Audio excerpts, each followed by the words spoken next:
जय हिंद एवरीवन। आज की क्लास का जो सबसे पहला क्वेश्चन है वो ये है कि how many types of leadership styles are there. नेतृत्व शैलियों की कितनी प्रकार होते हैं, यानी कि नेतृत्व की जो शैलियाँ होती हैं वो कितने प्रकार की होती हैं। तो इसका जो करेक्ट आंसर है वो है ऑप्शन बी, यानी कि नेतृत्व की जो शैलियाँ होती है वो 3 प्रकार की होती हैं। कौन कौन सी होती हैं? एक डेमोक्रेटिक होती है यानी कि लोकतांत्रिक, एक ऑटोक्रेटिक होती है यानी कि तानाशाही, और तीसरा होता है लेसिस फेयर यानी कि लेज फेयर जिसको हम बोलते हैं। Next question, which leadership style involve the leader making all the decision alone. कौन सी नेतृत्व शैली में नेता सभी निर्णय अकेले लेता है यानी कि खुद लेता है, वो किसी से भी नहीं पूछता। तो ऐसी कौन सी, ऐसी लीडरशिप को क्या बोला जाता है? ऐसी लीडरशिप को तानाशाही बोला जाता है, ऑटोक्रेटिक बोला जाता है। Next question, in which leadership style does the leader consult with the subordinate before making की डिसीजंस। कौन सी नेतृत्व शैली में नेता महत्वपूर्ण निर्णय लेने से पहले अधीनस्थों से परामर्श लेता है। अगर आप परामर्श ले रहा है तो इसका मतलब वो कैसी नेतृत्व शैली है? वो है डेमोक्रेटिक टाइप की। Option B is the correct answer. Next question, which leadership style allow group members complete freedom to make decision. कौन सी नेतृत्व शैली में समूह के सदस्य निर्णय लेने की पूरी स्वतंत्रता रखते हैं। लेसिस फेयर के अंदर क्या होता है कि इसके अंदर लीडर कह देता है कि आप अपने हिसाब से कर लो, आप अपने हिसाब से डिसीजन ले सकते हो। तो इस तरह की जो टेक्निक होती है उसको लेस फेयर बोला जाता है, नेतृत्व शैली बोला जाता है। ऑप्शन सी यहाँ पे करेक्ट आंसर है। Next question, what is the main characteristic of autocratic leadership. तानाशाही नेतृत्व की मुख्य विशेषता क्या है? तानाशाही के अंदर क्या होता है कि नेता द्वारा पूर्ण नियंत्रण होता है, जो पूर्ण कंट्रोल होता है वो किसके हाथ में होता है? वो नेता के हाथ में होता है, वो लीडर के हाथ में होता है। Next question, how does a democratic leader behave. एक लोकतांत्रिक जो नेता होता है वो किस प्रकार से व्यवहार करता है? क्या वो सभी डिसीजन अकेले लेता है? नहीं लेता है। Consult with the subordinate and involve them in decision, बिल्कुल वो कंसल्ट करता है अपने सबऑर्डिनेट के साथ में और उन्हें भी निर्णयों में शामिल करता है। ऑप्शन बी हमारा यहाँ पे करेक्ट आंसर है। Which leadership style is characterized by minimal control and freedom for group member. कौन सी नेतृत्व शैली में न्यूनतम नियंत्रण होता है, कम से कम नियंत्रण होता है और फ्रीडम होता है ग्रुप मेंबर्स के लिए? ठीक है, तो ऐसी कौन सी होती है? तो ऐसी तो वही होती है लेसिस फेयर, जिसके अंदर सारे का सारा काम सबऑर्डिनेट को बोल दिया जाता है। नेक्स्ट क्वेश्चन है question number 8, which leadership style show better work quality and quantity when the leader is present. कौन सी नेतृत्व शैली में नेता के उपस्थित होने पर कार्य की गुणवत्ता और मात्रा बेहतर होती है? तो ये तो तानाशाही है, जब वो लीडर होगा तो लोग काम करेंगे, लीडर नहीं होगा तो लोग काम नहीं करेंगे, यानी कि सबऑर्डिनेट काम नहीं करेंगे। तो ऑप्शन ए हमारा यहाँ पे क्या हो जाएगा? करेक्ट आंसर हो जाएगा। Question number 9, what does a variable leadership. अब वेरिएबल लीडरशिप क्या होती है? परिवर्तनीय है, मतलब जो चेंज होती रहती है। तो कभी उसमें ऑटोक्रेटिक की तरह बिहेव कर रहा है पर्सन या जो लीडर है, कभी उसमें लेस फेयर की तरह बिहेव कर रहा है, और कभी उसमें जो हमारा बाकी जो क्वालिटीज है उनकी तरह बिहेव कर रहा है। तो उसमें फ्लेक्सिबिलिटी होती है। तो ऑप्शन बी हमारा क्या हो जाएगा? करेक्ट आंसर हो जाएगा। Next, which leadership style encourage participation and group decision making. तो एनकरेज तो हमारी लोकतांत्रिक के अंदर ही होगी, तो डेमोक्रेटिक ऑप्शन नंबर 10 का हमारा करेक्ट आंसर है। कौन सी नेतृत्व शैली सहभागिता और समूह निर्णय लेने को प्रोत्साहित करती है? तो डेमोक्रेटिक हमारा करेक्ट आंसर हो जाएगा। नेक्स्ट क्वेश्चन देखो, एनसीसी के माध्यम से व्यक्तित्व विकास में किस गतिविधि का सबसे अधिक योगदान है? तो सबसे अधिक योगदान जो है वो कौन सी गतिविधि का है? वो है ड्रिल का। व्यक्तित्व के विकास में सबसे ज्यादा अगर हम बात करें तो पर्सनैलिटी डेवलप करने में ड्रिल जो है एक इंपॉर्टेंट भूमिका निभाती है, आपको पता है इस बात का। नेक्स्ट क्वेश्चन की तरफ चलते हैं। एनसीसी कैडेट्स को विभिन्न राज्यों की संस्कृति और परंपराओं के बारे में जानने का मौका किस गतिविधि से मिलता है? Through which activity do NCC cadets learn about the culture and tradition of different state. तो दूसरों के कल्चर, जैसे हमारा ईबीएसबी कैंप हो गया, एक भारत श्रेष्ठ भारत कैंप, या जैसे भी ऑल इंडिया कैंप है जिसमें सभी स्टेट से एनसीसी के कैडेट्स आते हैं, तो हमें बाकियों की, दूसरे राज्यों की संस्कृति और परंपराओं के बारे में जानने का मौका मिलता है। तो कहाँ पे मिलता है? जब हम कैंपों में उनसे बातचीत करते हैं। तो ऑप्शन सी हमारा क्या हो जाएगा? करेक्ट आंसर हो जाएगा। नेक्स्ट, एनसीसी में प्रतियोगिताओं का उद्देश्य क्या होता है? एनसीसी में जो जो भी कॉम्पिटिशन्स होते हैं उनका क्या उद्देश्य होता है? तो खेलकूद के लिए प्रेरणा देना, साथियों के बीच सौहार्द बढ़ाना, टीम भावना और खेल भावना को विकसित करना, ऊपर के सभी। तो ऑल ऑफ दी अबव हमारा यहाँ पे क्या हो जाएगा? सही आंसर हो जाएगा। एनसीसी की खेल और साहसिक गतिविधियां किस गुण को विकसित करती है? इस क्वेश्चन का आंसर बताने से पहले मैं ये बता दूं कि ये जितने भी एमसीक्यू हम यहाँ पे डिस्कस कर रहे हैं, यही एमसीक्यू मैं एनसीसी की कम्युनिटी पोस्ट, जो अपना यूट्यूब का चैनल है उसकी कम्युनिटी पोस्ट में एज ए क्विज बनाकर इनको अपलोड करता रहता हूँ। तो वहाँ पे जाके आप एनसीसी के क्विज अटैम्प्ट कर सकते हैं। और टॉपिक वाइज जो सभी क्वेश्चंस के लिए मैंने मोस्ट इंपॉर्टेंट 50-50 क्वेश्चंस की जो प्लेलिस्ट बना रखी है उस प्लेलिस्ट का जो लिंक है आपको वो कमेंट बॉक्स में पहले कमेंट में मिल जाएगा, तो वहाँ से जाके आप पूरी प्लेलिस्ट को देख सकते हैं ताकि आप अपने एनसीसी के एग्जाम में अच्छे मार्क्स प्राप्त कर सकें। तो क्वेश्चन नंबर 14, एनसीसी की खेल और साहसिक गतिविधियां किस गुण को विकसित करती है? ऑप्शन है साहस और नेतृत्व, केवल शारीरिक ताकत, शैक्षिक कौशल यानी कि एजुकेशनल स्किल, संगीत और कला का विज्ञान यानी कि knowledge of music and art. खेल और साहसिक की बात हो रही है तो उससे साहस भी डेवलप होता है यानी कि करेज भी डेवलप होता है, और नेतृत्व क्षमता यानी कि लीडरशिप स्किल भी डेवलप होती है। ऑप्शन ए हमारा यहाँ पे करेक्ट आंसर है।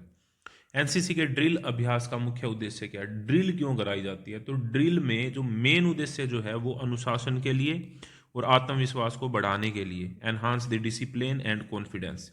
What is the primary objective of NCC drill participation? Enhance discipline and confidence. Next question, व्यक्तित्व और चरित्र निर्माण में कौन सा जैविक कारक महत्वपूर्ण भूमिका निभाता है? Which biological factor plays a significant role in personality and character development? तो किसी भी व्यक्ति की पर्सनैलिटी और जो करेक्टर होता है वो वंशानुगत डिपेंड करता है, उसके माइंड पे भी डिपेंड करता है और उसके फिजिकल फीचर्स पे भी डिपेंड करता है। तो उपरोक्त सभी हमारा यहाँ पे करेक्ट आंसर हो जाएगा। क्वेश्चन नंबर 17, संस्कृति का व्यक्तित्व विकास में क्या योगदान होता है? जो कल्चर है उसका क्या कंट्रीब्यूशन है पर्सनैलिटी डेवलपमेंट में, ये पूछा गया। तो ये जो कल्चर है वो हमें सीखने और हमारे विकास को प्रभावित करता है। It influences learning and growth. अच्छा, जैविक कारकों को नियंत्रण नहीं, जैविक जो बायोलॉजिकल फैक्टर है उनको कल्चर कैसे नियंत्रण कर सकता है? उसको नहीं नियंत्रण कर सकता। तो इसका जो करेक्ट आंसर है वो है हमारा ऑप्शन 1, यह सीखने और विकास को प्रभावित करता है। It influences learning and growth. Next, व्यक्तित्व निर्माण में पारिवारिक और सामाजिक कारकों की मुख्य भूमिका क्या है? पर्सनैलिटी जो डेवलपमेंट होती है हमारी, आपको ये भी बता दूं ये जो लीडरशिप और पर्सनैलिटी डेवलपमेंट का हम टॉपिक कर रहे हैं ये मैक्सिमम मार्क्स का आता है आपके एग्जाम में, बहुत ही ज्यादा मार्क्स का आता है और सबसे इंपॉर्टेंट क्वेश्चन है। ठीक है, तो क्वेश्चन क्या है हमारा, व्यक्तित्व निर्माण में पारिवारिक और सामाजिक कारकों की भूमिका क्या है? तो वे समाजीकरण के माध्यम से व्यक्तित्व को आकार देते हैं। They shape personality through socialisation. Option B हमारा यहाँ पे करेक्ट आंसर है। घर का वातावरण व्यक्तित्व निर्माण में किस प्रकार योगदान देता है? घर का जो वातावरण होता है उससे भी इफेक्ट पड़ता है मनुष्य की पर्सनैलिटी के ऊपर, उसकी पर्सनैलिटी डेवलपमेंट के ऊपर। और कैसे पड़ता है? ये मानसिक और शारीरिक विकास को प्रभावित करता है। It influences mental and physical development. अगर घर में अच्छा खाने पीने के लिए तो उसका फिजिकल अच्छा होगा, अगर शांति से रहते हैं तो उसका मानसिक अच्छा होगा।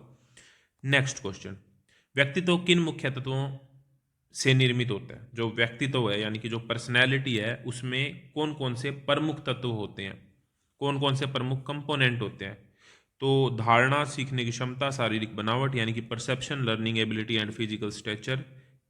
ओनली सोशल ग्रुप, ओनली वाला तो आंसर होता ही नहीं है। ओनली हेरिडिटी नहीं, ओनली फिजिकल नहीं, ये सारी चीजें मैटर करती हैं। तो ऑप्शन ए हमारा करेक्ट आंसर हो जाएगा, धारणा, सीखने की क्षमता और शारीरिक बनावट। एक देश के भविष्य का सीधा संबंध किससे होता है? तो कोई भी देश है उसका जो फ्यूचर है वो किस पे डिपेंड करेगा? उसके लोगों पे डिपेंड करेगा, उसके ह्यूमन बींग की क्वालिटी पे डिपेंड करेगा। तो यहाँ पे आप लिख सकते हैं उसके जो लोग हैं, उसकी जो जनता है, उसकी गुणवत्ता पे डिपेंड करता है किसी भी देश का फ्यूचर जो होता है, which what is directly related to the future of the nation, to quality of its human being. Next, व्यक्तित्व का अर्थ केवल किससे जुड़ा है? पर does personality only relate to, only पूछ रखा है। तो क्या सिर्फ शारीरिक बनावट से है? नहीं। क्या सिर्फ मानसिक योग्यता से? नहीं, दोनों से है। पर्सनैलिटी की बात हो रही है तो फिजिकली भी अच्छा दिखना चाहिए पर्सन और मेंटली भी अच्छा होना चाहिए, दोनों क्वालिटी उसमें होनी चाहिए। नेक्स्ट क्वेश्चन की तरफ हम बढ़े। क्वेश्चन नंबर 23, किस प्रकार का व्यक्तित्व संगठन में अवांछनीय स्थितियां उत्पन्न कर सकता है? अवांछनीय मतलब अनवांटेड या अनडिजायरेबल सिचुएशंस कौन पैदा कर सकता है? ऐसा पर्सन जिसकी पर्सनैलिटी रोंग टाइप की हो। तो रोंग काइंड की जो पर्सनैलिटी का पर्सन है वो कहीं पे भी अनडिजायरेबल सिचुएशंस यानी कि अवांछनीय स्थितियां उत्पन्न कर सकता है किसी भी ऑर्गेनाइजेशन में। नेक्स्ट, एक व्यक्तित्व के चरित्र का मुख्य रूप से कब विकसित होता है? कोई भी पर्सन है उसकी जो पर्सनैलिटी है वो कब डेवलप होती है? तो वो सबसे ज्यादा जो डेवलप होती है वो फॉर्मेटिव ईयर्स यानी कि प्रारंभिक वर्षों के अंदर होती है। तो ऑप्शन 2 यानी कि बी है जो हमारा करेक्ट आंसर है। यहाँ पे बुजुर्ग अवस्था में इतनी पर्सनैलिटी डेवलप नहीं होती जितनी प्रारंभिक वर्ष सबसे ज्यादा मुख्य रूप से। नेक्स्ट क्वेश्चन, अच्छे चरित्रों के गुणों में क्या शामिल है? कोई भी पर्सन है, अगर हम कहते हैं कि उसका चरित्र अच्छा है, उसकी पर्सनैलिटी अच्छी है, तो क्या शामिल है? नैतिक साहस और जिम्मेदारी सही है, ईमानदारी और सहानुभूति सही है, ज्ञान और सहयोग ये भी ठीक है, यानी कि उपरोक्त सभी। तो ऑप्शन डी हमारा क्या है? करेक्ट आंसर हो जाएगा। Next question, leadership traits help a commander to earn which of the following. जो नेतृत्व के गुण होते हैं वो कमांडर को क्या अर्जित करने में मदद करते हैं? धन, फियर, लेजीनेस, नहीं, ओबीडियंस। ऑप्शन बी हमारा आज्ञाकारिता करेक्ट आंसर हो जाए। व्हाट डज अलर्टनेस, अलर्टनेस का क्या मतलब होता है? अलर्टनेस का मतलब होता है सतर्कता। और अगर किसी भी लीडर के अंदर अलर्टनेस है, सतर्कता है, तो उसको क्या फायदा होगा? उसको पता लग जाएगा कि कौन सी अपॉर्चुनिटी आने वाली है, वो सतर्क रहेगा, तो अवसरों को प्राप्त करना, अपॉर्चुनिटी को सीज कर सकता है। ऑप्शन बी हमारा यहाँ पे करेक्ट आंसर हो जाएगा। Which trait is related to creating a favourable impression and confidence. कौन सा गुण अनुकूल छवि और आत्मविश्वास पैदा करने में संबंधित है? अनुकूल छवि और आत्मविश्वास दोनों चीजें।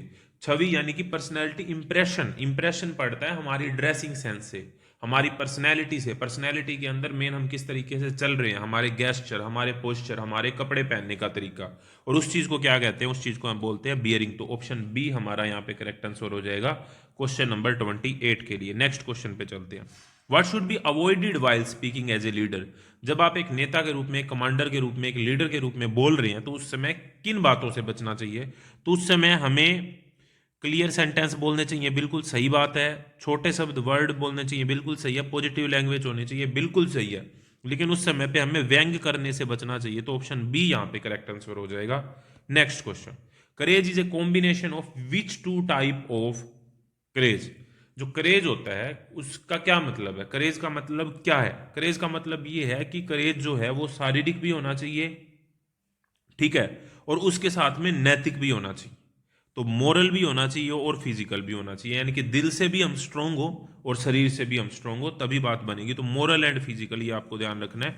ऑप्शन सी हमारा करेक्ट आंसर हो जाएगा। Question number 31, what is the essential for a leader to make a sound decision. अगर कोई भी लीडर को ठोस निर्णय लेना है तो उसके लिए क्या जरूरत है? उसके लिए ये जरूरत है कि उसमें डिसाइजिवनेस होनी चाहिए, उसमें निर्णय लेने की क्षमता होनी चाहिए। ऑप्शन बी हमारा यहाँ पे करेक्ट आंसर हो जाएगा। What does dependability signify. भरोसेमंदता का क्या दर्शाती है? भरोसेमंदता क्या दर्शाती है? Question number 32। तो भरोसेमंदता ये दर्शाती है कि हम अगर किसी पे भरोसा कर रहे हैं तो इसका ये मतलब है कि वो अपनी ड्यूटी को प्रॉपरली फॉलो करेगा, प्रॉपर ड्यूटी परफॉर्मेंस आएगी। ये है डिपेंडेबिलिटी, ये है भरोसेमंदता।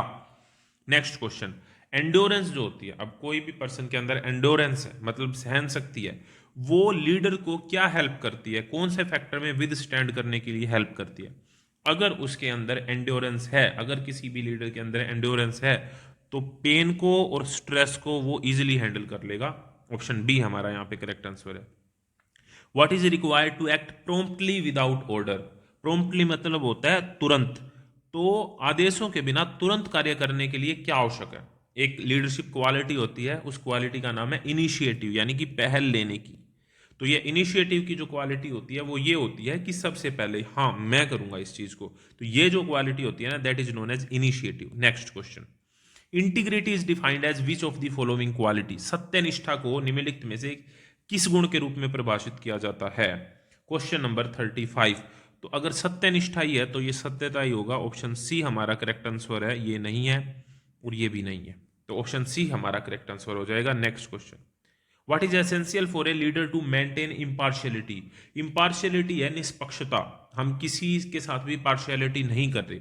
अगर उसको इस चीज को मेंटेन करना है तो उसके लिए किस चीज की आवश्यकता है?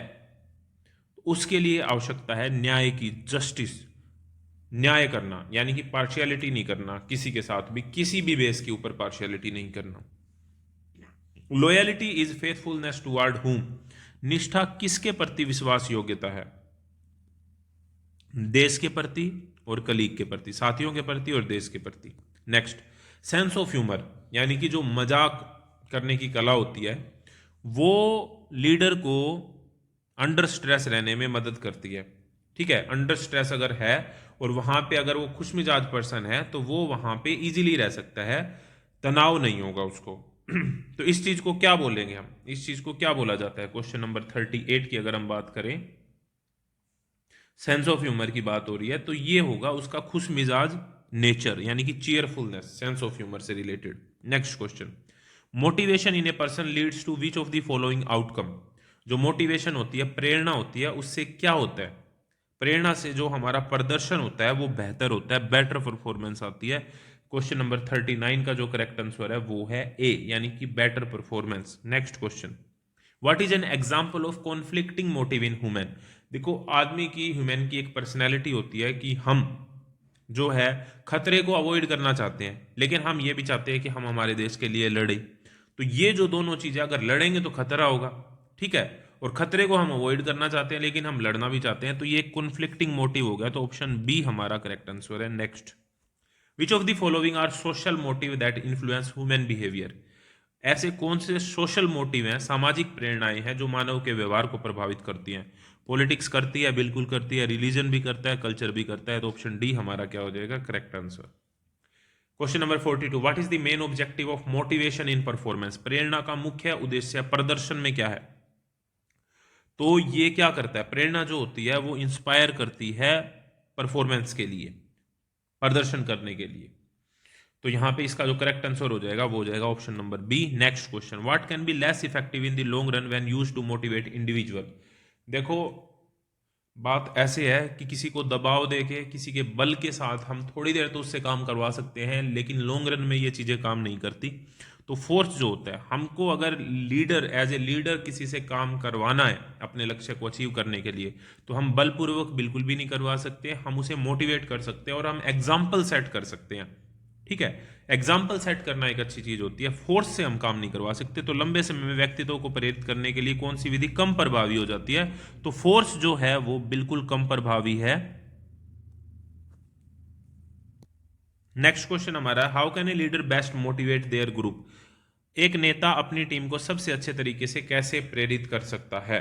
तो सबसे अच्छे तरीके से वो एग्जाम्पल सेट करके, ठीक है। लीडरशिप क्लाइमेट, हाँ, यहां पे अगर देखा जाए तो इशू स्ट्रिक्ट ऑर्डर नहीं, सेट ए लीडरशिप क्लाइमेट बिल्कुल सही, ऑफर रिवार्ड इनाम देकर, थ्रेटन सबॉर्डिनेट धमका कर नहीं, बिल्कुल भी नहीं। तो ऑप्शन बी हमारा यहाँ पे करेक्ट आंसर है, लीडरशिप का एनवायरमेंट सेट कर दो, अपने आप काम होता रहेगा। नेक्स्ट क्वेश्चन देखो, what does integrating personal needs with the needs of the organisation achieve. मतलब क्या है, व्यक्तिगत आवश्यकताओं को संगठन की आवश्यकताओं के साथ एकीकृत करने से क्या फायदा होता है? तो सभी को मोटिवेशन मिलती है, सभी को प्रेरणा मिलती है अगर हम ऐसा करते हैं तो। According to Bhagavad Gita, what must a leader set.